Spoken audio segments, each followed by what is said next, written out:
Dead Nuthatch by Present Perfect.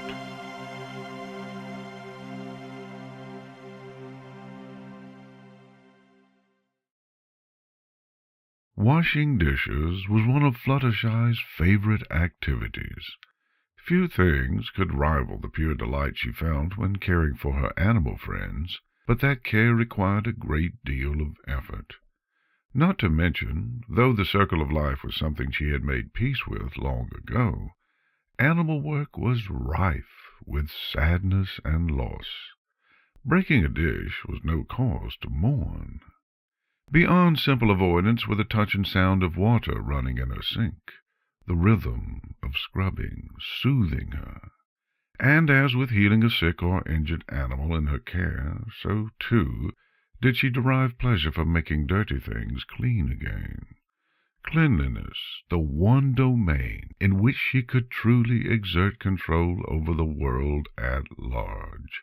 It was preferable, even, requiring no one be hurt.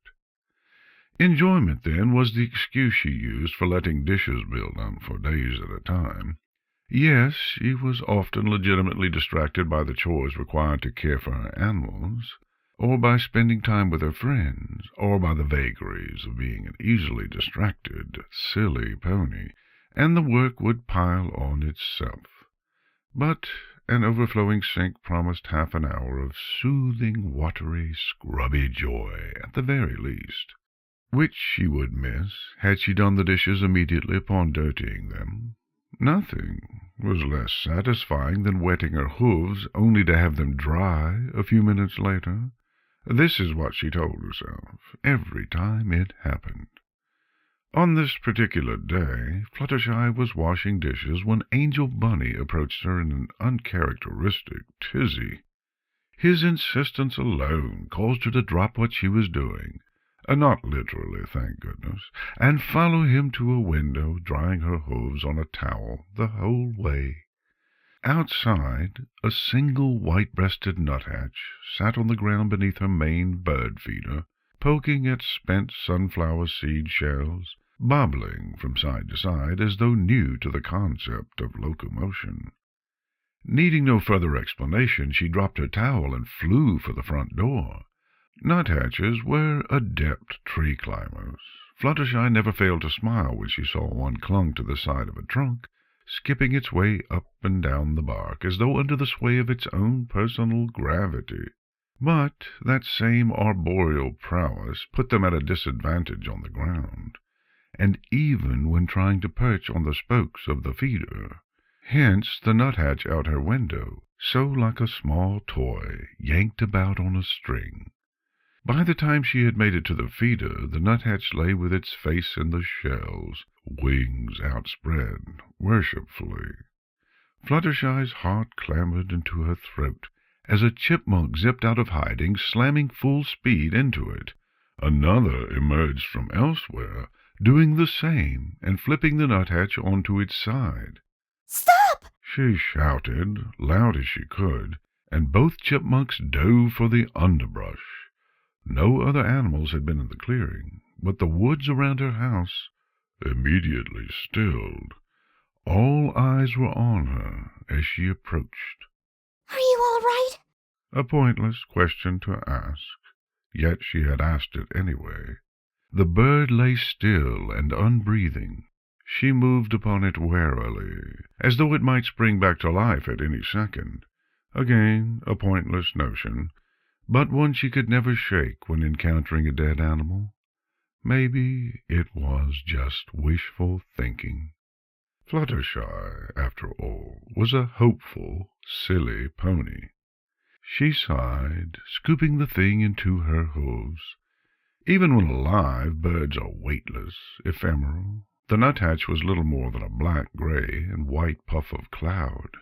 She sifted through its feathers gently, finding no breaks or contusions, no sign of illness, nothing to suggest why it had ended up on the ground in the first place. It wasn't one of her usual comers. She didn't know its name. It still weighed nothing as she cradled it in her forelegs. "I'm so sorry," she whispered, throat clenching and eyes burning. This shouldn't have happened. You didn't deserve this. I don't even know if you had a family. I'm sorry. Fluttershy scanned the ground at the tree line, awaiting the small furred bodies reasserting themselves.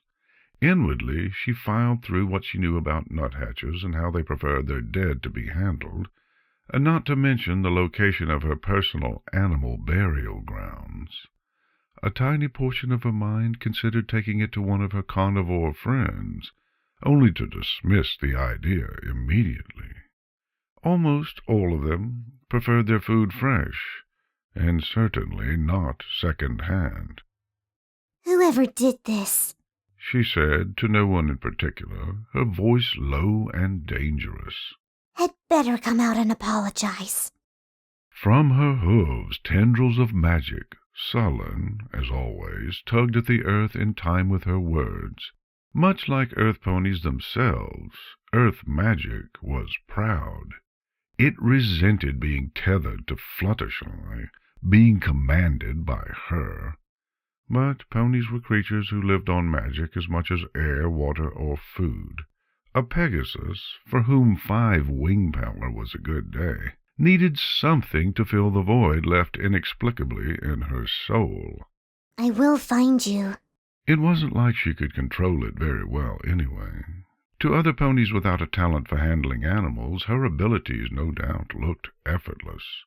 But every word teased out of high-pitched chatter, every attempt to have a request, to say nothing of demands understood, was squeezed through a sieve woven of earthen strands that resisted her at every turn. Sometimes she could hear the magic crying out, furious at the usurper who dared take animals under her sway. Sometimes it almost wasn't worth the effort to determine whether Angel was talking about her house or someone else's. Far too often she wished on falling stars that she could wield the magic with more finesse, like Applejack. If she could, maybe this wouldn't have happened. Slowly, as sullen as the magic through which she bade them, the 2 chipmunks emerged from the underbrush. Behind them massed the myriad birds and rodents who had watched from afar, now wanting a front-row seat. The chipmunks, a mated pair, approached low to the ground, more fearful than remorseful. She held the nuthatch out at arm's length. Its rigid skeletal legs pointed accusingly at them. Look at what you did. She kept her voice low, barely holding her tone chastising rather than angry. I would appreciate an explanation. The female chipmunk looked around, as though reprisal of the same sort might come from anywhere at any moment. Then she began to squeak and chitter. Fluttershy, in a remarkable show of self-control, let her have her say. That may be true in the forest, She said finally, her jaw tight. but that's not how things work around here. I know you're both new, so I want to make this very clear. This Again she thrust the nuthatch at them. Again it judged them. is not acceptable. If you want to stay here, you have to learn to share. You'll still be welcome here if you promise not to do anything like this again. Her words shook. Otherwise, you'll both have to find somewhere else to live. Do I make myself clear? The chipmunks looked at one another, then nodded at her.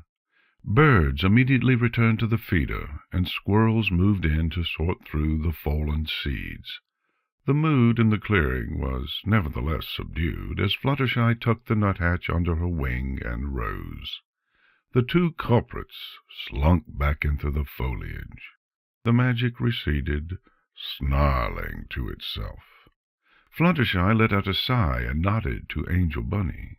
He'd remained by her side the whole time. Thank you for telling me, Angel. she said with a tiny smile. Don't feel bad, okay? Somberly he saluted and hopped back around the cottage to the front door. Don't feel bad. Easy enough to say. Living as she did in the center of life's panoply meant that Fluttershy had to accept the bad with the good. Animals were simply shorter-lived than ponies, and she had learned long ago to cope with their inevitable deaths. It was the way of things. It still didn't make her feel any better whenever one of her birds or otters, or, yes, chipmunks, died from old age, accident, or attack. She mourned every loss quietly and alone. Sometimes she would mourn many at once. The dead Nuthatch, nestled cool against her side, would be given tears meant only for it. Still, she couldn't help feeling bad for the chipmunks. Life outside the little patch of ground influenced by her stolen magic was considerably more difficult. Eat or be eaten was the law, and there wasn't always enough to go around. Fluttershy had a suspicion that she might never see those two again. A chastisement so public may have made them feel unwelcome. She may have let more anger show in her voice than she had intended. She could never be sure.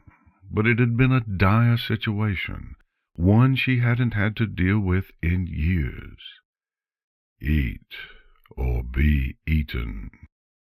If she never saw the chipmunks again, well, she wasn't sure how she might feel about that. The magic snickered. She wished she could tell it to be quiet.